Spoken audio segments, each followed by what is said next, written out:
I used to believe violence announced itself. Raised voices, threats, red flags waving like sirens. That belief almost got me killed, because when Elena turned violent, she didn't start with fists or knives. She started with patience. My name is Aaron. I was 29 when I ended things with Elena. We'd been together just under 2 years, long enough to intertwine routines, not long enough to notice how thoroughly she'd replaced them with her own. She cooked what she liked. We watched what she chose. I stopped seeing Friends because it triggered her anxiety. She never yelled. She didn't have to. The breakup happened in my kitchen on a Thursday night. I remember because I'd just taken chicken out of the oven and forgotten to turn it off. The smell of burned spices hung in the air while I tried to find the words. "I think we're hurting each other," I said. She sat at the table, legs crossed neatly, hands folded. "Are you breaking up with me?" she asked. "Yes," she nodded once. "Okay." That was it. No crying, no accusations. She stood, kissed my cheek, and said, "I'll come by this weekend to get my things." I believed her. That night, I slept deeply for the first time in months.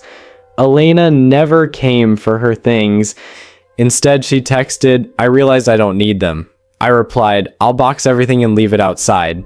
3 dots appeared, then disappeared. She didn't respond. I boxed her things anyway.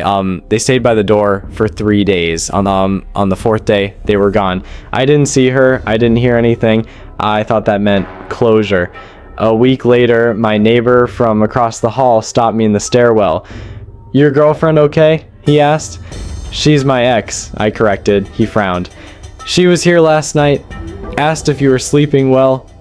My stomach tightened. "What time?" "Late," he said. "Maybe midnight?" I smiled weakly and said thanks. That night I checked my locks. They were locked, all of them. The text started innocently, "Just checking in, hope you're eating, you forget when you're stressed." Then they shifted, "I saw you wearing the blue jacket again, you always walk faster when you think you're being watched." I stopped responding. She didn't stop texting. I was walking my dog, Milo, one evening when he suddenly froze. Hair raised, low growl. I turned. Elena stood across the street. She smiled and waved.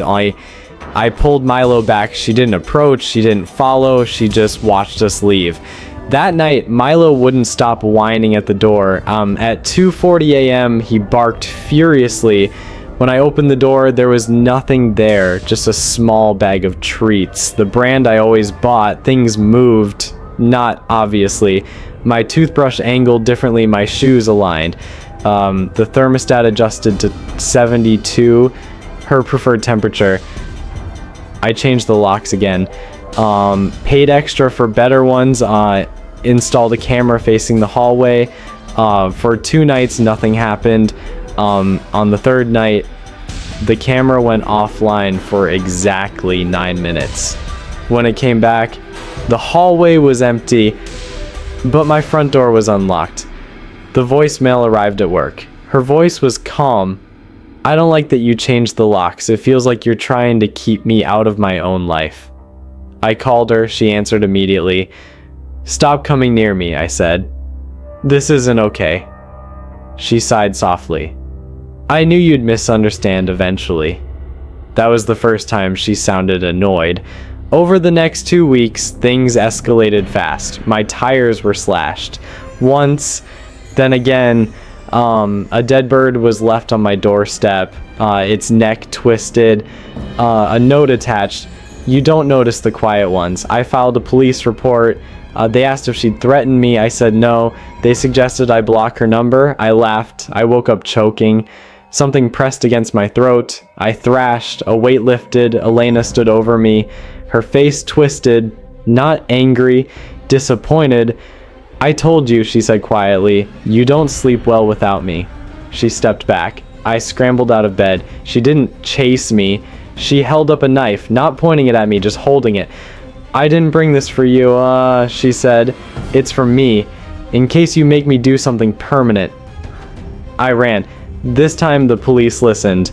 They found her fingerprints on my window. The restraining order came quickly. She violated it the same night, left a voicemail. Paper doesn't stop people. After that, it wasn't stalking. It was hunting. She followed my coworkers, showed up at my gym, left notes in my car, each one more aggressive. If I can't have you, no one will. You don't get to walk away clean. She came for me during a storm, power out, phone dead. I heard glass break, then footsteps. I hid. She called my name softly. Found me anyway? She lunged. I fought. The knife cut deep. My arm, my shoulder. I pushed her back. She slipped, hit her head on the counter hard. She didn't move. She survived, barely. She went to prison. They call it attempted murder. I call it surviving someone who mistook love for ownership. I live somewhere else. New name on the lease, no social media, no dating. Sometimes I wake up sweating, convinced someone is standing in the dark. Sometimes I dream of her voice, calm, disappointed. I still check locks every night because violence doesn't always start loud. Sometimes it waits. I didn't expect the breakup to be easy. I just didn't expect it to follow me home. My name is Lauren, and when I finally ended things with Mark, I believed, genuinely believed, that the worst part was over. We hadn't been happy in months. Too many arguments, too many silences that felt louder than screaming. When I said, I can't do this anymore, he just nodded. No yelling, no begging, no tears. That should have scared me more than it did. We broke up on a Sunday afternoon in his apartment. Sunlight poured through the windows, dust floating lazily in the air like it didn't care about what was happening.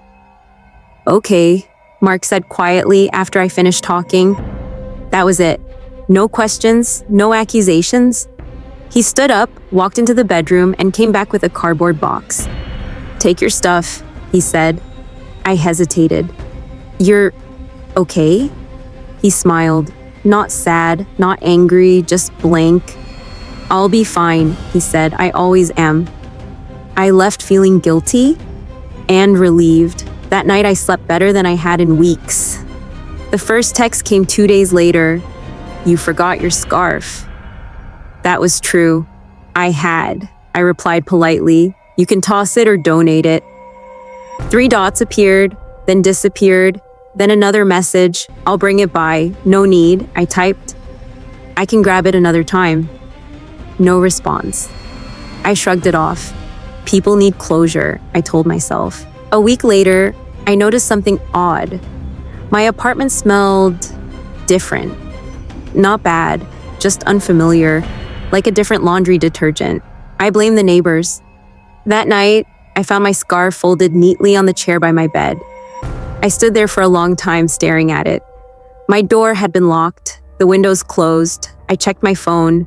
No messages from Mark. I called my sister. Maybe you forgot you brought it home, she said. I wanted to believe that, so I did. Until I checked my security app. At 3:14 a.m., my living room camera had gone offline for exactly 12 minutes. Mark started leaving voicemails. Not threatening, not angry, just intimate. Hey, Lauren, I was thinking about how you like your coffee. 2 sugars, no cream. I never remembered that when we were together. Funny, right? Another one. I found your hair tie under the couch. You always lose those. I blocked his number. The voicemails kept coming. From unknown numbers. I ran into him at the grocery store, or maybe he ran into me. He was standing in the cereal aisle, holding the exact brand I buy. Oh, he said softly. Didn't expect to see you. I laughed nervously. Yeah, small world. He tilted his head. You switched shampoos. My stomach dropped. What? The lavender one irritated your scalp, he said. This one's better. I left my cart and walked out. That night I checked my spare keys. One was missing. I never remembered giving Mark one, but there it was, in my phone gallery. A photo from months ago. Me, smiling. Mark holding up a key. Caption, in case of emergencies. An email arrived from Mark's address. Subject, just in case. Attached was a document, a timeline, dates, times, notes, my schedule, when I left for work, when I came home, which nights I stayed late. At the bottom, you're safer when I know where you are. The officer was polite. Has he threatened you? No. Broken in? I don't know. They suggested changing the locks. I did. All of them. I slept with a chair against the door. A sticky note appeared on my bathroom mirror. You missed a spot. I dropped to the floor and threw up. The locks were intact. No signs of forced entry. I stopped sleeping. I finally texted him. Stop contacting me. He replied instantly. We already stopped. I'm just making sure you're okay. This isn't okay, I typed. You're scaring me. There was a pause. Then, I never wanted to scare you. Another message followed. I just don't know who you are when I'm not there. It happened on a Thursday. Rain pounding against the windows, power flickering. I woke up to the sound of breathing. Not mine. I lay frozen, staring at the ceiling. Then his voice, soft in the dark. Lauren, I screamed. The light snapped on. He stood at the foot of my bed, soaked, barefoot, holding my spare phone charger. You left this at my place, didn't he said. I don't remember how I got out. I don't remember calling the police. I remember his face when they took him away, confused, hurt, like I had betrayed him. The restraining order helped, the locks helped, the therapy helped, but some things don't go back to normal. Sometimes I wake up convinced someone's watching. Sometimes I swear my phone lights up without notifications. Last week I got a letter, no return address. Inside was a photo of my apartment building, taken from across the street. On the back, written neatly, I'm learning to let go. I moved again after that. I don't post online, I don't date. Because the scariest part isn't that Mark still knows me. It's that once, I loved him. And he learned me too well. People think breakups are loud, yelling, crying, slamming doors. Ours wasn't like that. Ours was quiet, and that's why it didn't end. My name is Daniel, and I broke up with Maya on a Tuesday evening in early October. We were sitting on opposite ends of the couch in my apartment, the TV on but muted, subtitles scrolling under a show neither of us was watching. There had been tension between us for months, not arguments, just a slow, suffocating distance. I don't think this is working anymore, I said. She didn't react right away. She stared at the subtitles, blinking slowly. After a moment, she nodded. Okay, she said. That was it. No questions, no accusations, no tears. She stood up, grabbed her jacket, and paused at the door.